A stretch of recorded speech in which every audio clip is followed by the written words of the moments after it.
Hi guys, as I mentioned in my last video, I was going to be doing a few videos about my time in Canada, and I thought that I may as well start with that. As you can see, I am repping Dalhousie, especially for this video. That's the university I went to, just in case you're wondering. And I thought we're better to start than just with my general overall experience. My year in Canada was without a doubt a year of two halves. So the first semester was literally as you would expect any year abroad to be.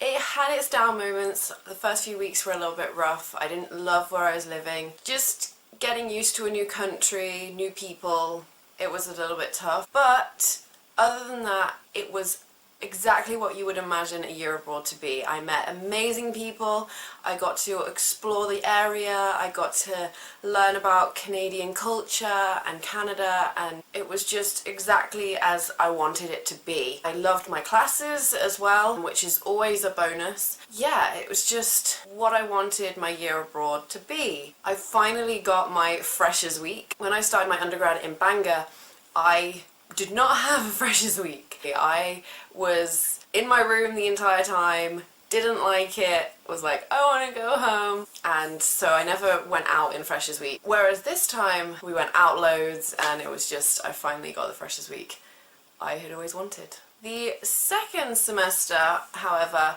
was slightly less kind of fun. It was not a good semester, really, overall. One of the main things that affected the second semester was that a lot of the people I'd got to know in first semester were also exchange students, but they were only staying for one semester and so weren't coming back in January. Another thing was the weather. The Canadian winter set in. Even for Canadians, it was a harsh winter. Across 3 days, we got 2 storms, each of which brought about 50 centimetres of snow with them.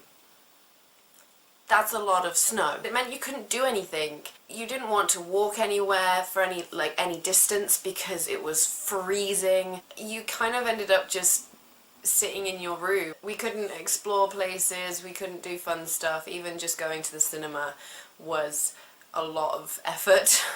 So that kind of, I think, added to the frustration. I still had a good time.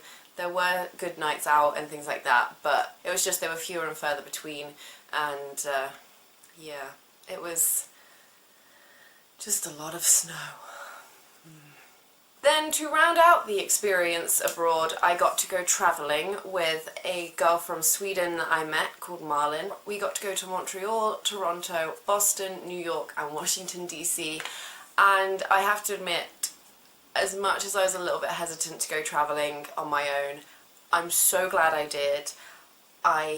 It was so much fun, and I'm just so thankful that I did it. Overall, I had an amazing experience, but it is unfortunately a little bit kind of affected by the fact that the second half was worse than the first. I have to kind of try and force myself to remember first semester, which was amazing. I love Canada. I really do. It now holds a very special place in my heart. I will definitely visit again in the future. I still kind of can't believe that I did it. I lived in Canada for a year. It's crazy. But anyway, I hope you enjoyed hearing a little bit of a sneak peek into my year abroad. If you did, give this video a thumbs up. Leave a comment below of your experience living or studying abroad. Don't forget to subscribe for new videos, and I will see you guys on Monday.